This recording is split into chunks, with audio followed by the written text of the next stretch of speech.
أعوذ بالله من الشيطان الرجيم بسم الله الرحمن الرحيم এক নজরে কোরআন ডক্টর মিজানুর রহমান আজারি নাজিলের ধারাবাহিকতায় তথা কোন সূরার পর নাজিল হয়েছে তা বিবেচনা এটি তৃতীয় সূরা। এর আগে সূরা আলাক ও কলম খিত আয়াত নাজিল হয়েছে। বর্তমানে কোরআন মাজিদের বিন্যাস অনুযায়ী এটি ৭৩ নং সূরা। এর আগে সূরা জিন এবং পরে সূরা মুদাত্তির নাজিল হয়েছে আছে এবং বাক্যি যুগের শুরুতে নাজিল আয়াত ২০ সূরা নং ৭৩। বাক্যি নামের অর্থ মুজাম্মিল মানে হচ্ছে চাদর মুড়ি দেওয়া ব্যক্তি। ওহীর প্রথম ওহী আসার পর নবী সাল্লাল্লাহু আলাইহি সাল্লাম শরীরে বেশ কম্পন অনুভব করেন। তার জ্বর এসে যায়। তিনি ঘরে এসে খাদিজা রাদিয়াল্লাহু সাল্লামকে বলেন, আমাকে চাদর দিয়ে ঢেকে দাও, আমাকে চাদর দিয়ে ঢেকে দাও। আর ঠিক নবীজিকে বলা এই শব্দ ধরে আল্লাহ নবীজিকে পরে সম্বোধন করলেন, ইয়া হাইয়ুল মুদাম্মিল, ওহে চাদর মুড়ি দেয়া ব্যক্তি। নবীজিকে সম্বোধন করতে গিয়ে গোটা কুরআনে কোথাও আল্লাহ তাকে ততই নাম ধরে ডেকেছেন, বিভিন্ন উপাধি ধরে তাকে সম্মান জানাতে এটা এমনটা করা হয়েছে। দেখুন বুখারী ৪৯, মুসলিম ১১০ না ১৬০। মেদতে বা তাহাজ্জুদের মহাতত্ত্ব তাতিল সহ কুরআন পাঠ, ২ লাগামহীন ভোগ বিলাতে পরিণতি ও কিয়ামতের বিভীষিকা, ৩ নামাজ যাকাত ও দান সদকা ভালো কাজের বহুগুণ বাড়তি প্রতিদান। সূরা তুরুহ এর সম্পর্ক সূরা তুরুতে নবীজিকে রাত জেগে তাহাজ্জুদ ও কুরআন তিলাওয়াতের আদেশ দেওয়া হয়েছে, যেটা নবুয়তের দায়িত্ব পালনে এরকম শারীরিক ও মানসিক প্রশিক্ষণ সূরার মাঝে এসে দিনের বেলাতেই প্রাতিষ্ঠানিক বাস্তবায়নে তথা নামাজ যাকাত দান সদকা অন্যান্য ভালো কাজ করতে বলা হয়েছে। আর এই সূরার শেষে এসেছে স্যাটিসফাই প্রতিদান ঘোষণা করা হয়েছে, ক্ষমা ও রবের করুণা তথা জান্নাত। অন্য সূরার সঙ্গে সম্পর্ক এ সূরার আগে সূরা হলো সূরা জিন, যার শেষে মূলত ওই সম্পর্কে তাতে বলা হয়েছে ওই নাজিলের সময় সামনে ভিতরে বিপুল সংখ্যক পাহারাদার নিয়োগ করা হয়। আর এ সূরার শুরুতে সেই ওহী বার্তা গভীরভাবে বোঝার জন্য তাহাজ্জুদ নামাজ আদায় নির্দেশনা জারি করা হয়েছে। এই সূরার নাজিলের প্রেক্ষাপট দিয়ে বিস্তারিত কথা বলেছেন আয়েশা রাদিয়াল্লাহু তাআলা। তাতে আগাগোড়া একটা চিত্র পাওয়া যায়। বর্ণনা মোটামুটি এরকম, নবুয়তের একেবারে শুরুর দিকে কথা তখনও ৫ ওয়াক্ত নামাজ ফরজ হয়নি, তবে নবীদের জন্য তাহাজ্জুদের নামাজ ওয়াজিব ছিল। সারা রাত জেগে তাকে ইবাদত করতে হতো। ভোর হওয়ার পর্যন্ত নামাজ আর তিলাওয়াতে ডুবে থাকতেন। তার দেখা দেখি অন্যরা এতে যোগ দিতে লাগলো তাহাজ্জুদে। এমনকি এক সাহাবী তো ঘুম তাড়াতে নিজেকে এদের দড়ি দিয়ে খুঁটির সঙ্গে বেঁধে দিয়েছিলেন। নবীদের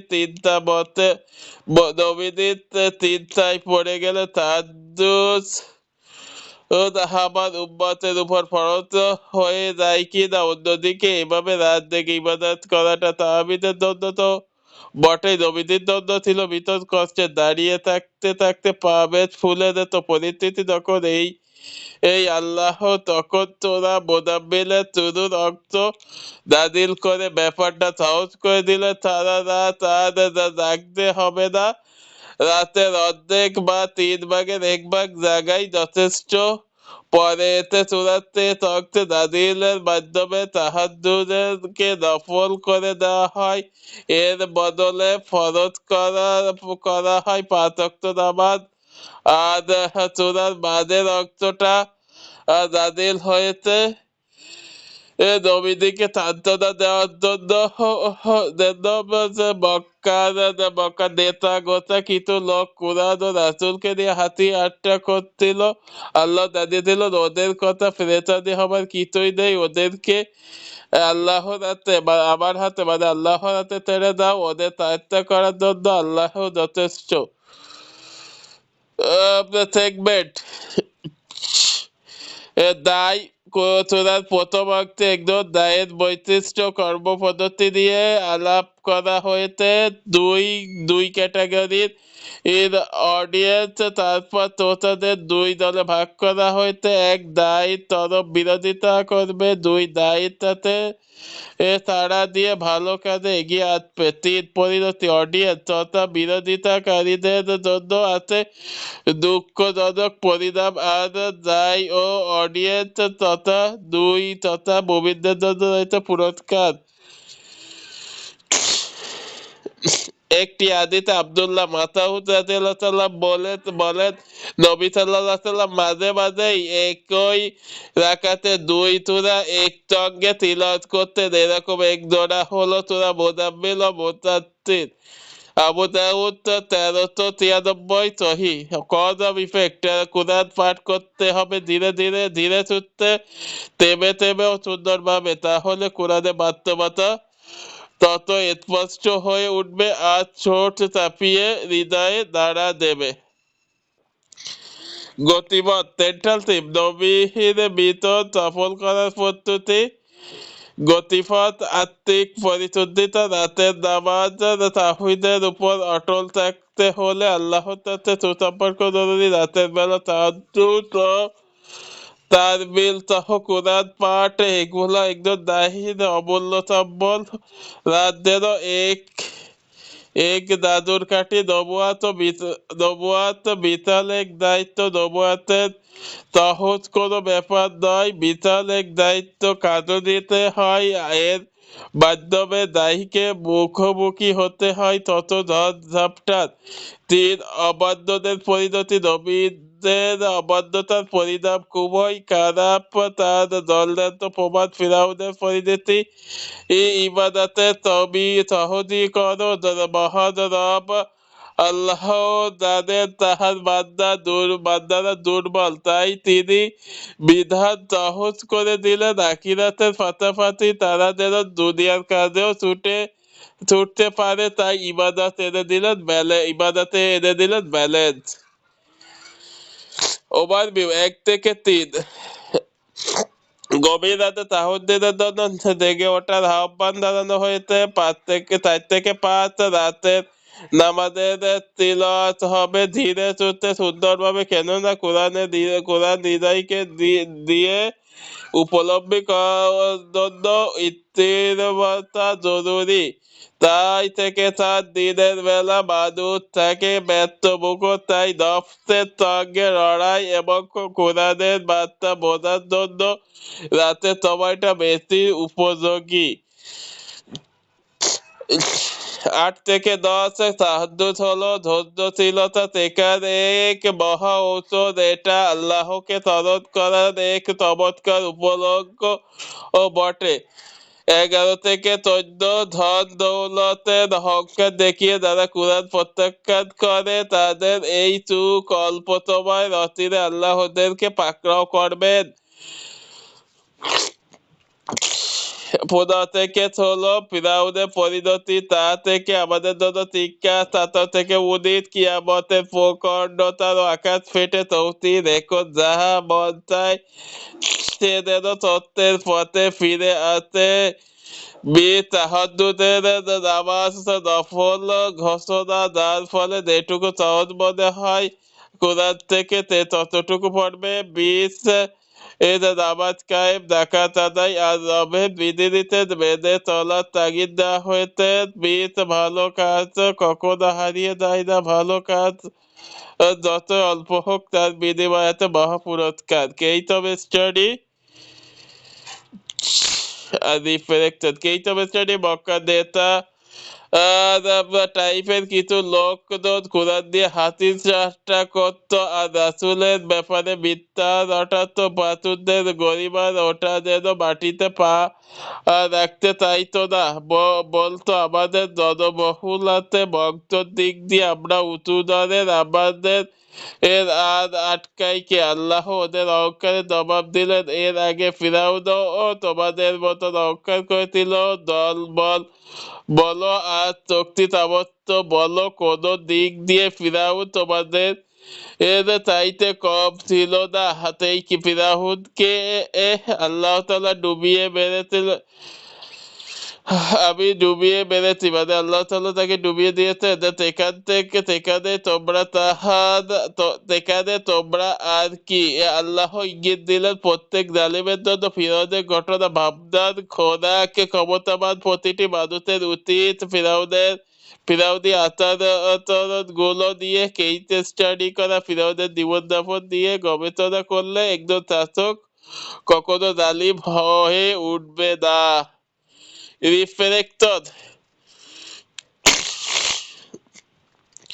কিতাবুল্লাহি তথা রাতের নামাজ কোরআনে পড়তে হয় ধীরে ধীরে, এমনটা করা জরুরি। আর অন্যান্য নামাজের বেলায় সাধারণ গতিতে পড়লেও কোনো দোষ নেই। তার মানে তারতিল সহ পাঠ করা বিধানটা বিশেষভাবে রাতের নামাজের জন্য এসেছে। রমজান মাসে রাতের নামাজকে আমরা বলি বিহিত রাতের নামাজের জন্য বিশেষভাবে যেখানে তারতিল এর বিধান জারি হলো, সেখানে তারাবিতেই আমরা করি পুরোপুরি উল্টো কাজ। জেনে রাখুন, কোরআনের প্রতিটি হরফ স্পষ্টভাবে উচ্চারণ করে তিলাওয়াত করা আবশ্যক। এর কোনো রকম বিচ্যুতি করলে নামাজ হওয়া তো দূরের কথা, কোরআন আপনাকে বড় অভিশাপ দেবে। বুখারী ৭৫, তিরমিজি ২৯, ৩৭, ইবনে মাজাহ ২৮। সূরা ২০ নং আয়াতে আল্লাহর কাছে হাসানা দেওয়ার কথা বলা হয়েছে।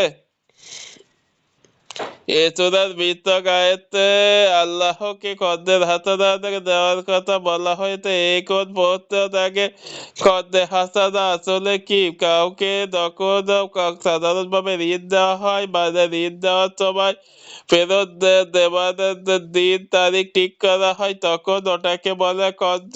আর যখন কোনো দিন তারিখ ঠিক করে দেওয়া হয় না, মানে তোমার যখন সুবিধা হয় দিও ভাই, তখন ওটাকে বলা হয় কর্দে হাসানা। তো আল্লাহ আমাদের কাছে কর্দ শান্তি চেয়েছেন, কর্দে হাসানা। তার মানে দাঁড়াই আমরা দিনের কাজ করতে গিয়ে আল্লাহকে যে সময় তরফ বেদা ও টাকা করি ঋণ দিই, তার প্রতিদানটা নগদ চাওয়া উচিত নয়। আল্লাহ তার ইচ্ছে মতো সবাই আমাদেরকে উত্তম বিনিময় দিয়ে দেবেন। কখনো হয়তো এই দুনিয়ায় দেবেন, কখনো দুনিয়াতেই দেবেন, হয় না দেবেন পরকালে। কিন্তু শব্দ জানতে হবে, তাতিল একটাতে তাবাত্তুল। ইবনে আব্বাস রাদিয়াল্লাহু বলেছেন, তাতিল মানে স্পষ্ট করে ও ধীরে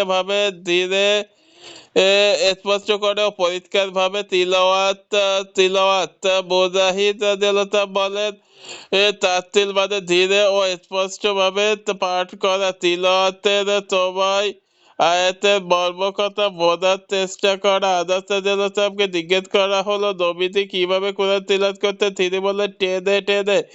এ ব্যাপারে সবচেয়ে চমৎকার করে বলেছেন আব্দুল্লাহ ইবনে মাসউদ। তিনি গাছ তলায় যেভাবে খেজুর গুলো ছড়িয়ে ছিটিয়ে থাকে, ওরকম বিচ্ছিন্ন ভাবে কোরআন পড়ো না।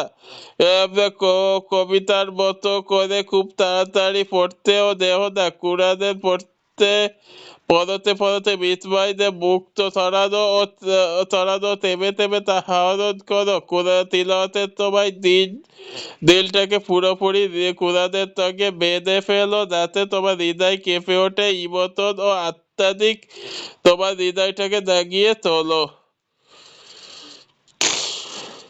আর আল্লাহর প্রতি পূর্ণ মনোনিবেশ করো। বাতাল মানে কোনো কিছু কেটে আলাদা করে ফেলা, যেভাবে ধর্মের প্রধান কিছু নারী কেটে মায়ের কাছ থেকে আলাদা করা হয়। আল্লাহ এই আয়াতে তার প্রতি মনোনিবেশ করার কথা বলতে গিয়ে এই বার্তালা শব্দটি এনেছে। তার মানে আল্লাহর প্রতি পূর্ণ মনোনিবেশ করা মানে হলো আল্লাহকে পাওয়ার জন্য দুনিয়া ও এর যাবতীয় জিনিসপত্র থেকে নিজেকে প্রত্যাহার করা, দুনিয়াবি টুকরো নাম যশ ধন দৌলত ইত্যাদি বয়কট করা। এখান থেকে মারিয়াম আলাইহিস সালামের একটি উপাধি পড়ে আল বাইতুল, কেননা তিনি দুনিয়ার সব ব্যর্থতা ঝেড়ে ফেলে একমাত্র আল্লাহর দিকেই পূর্ণ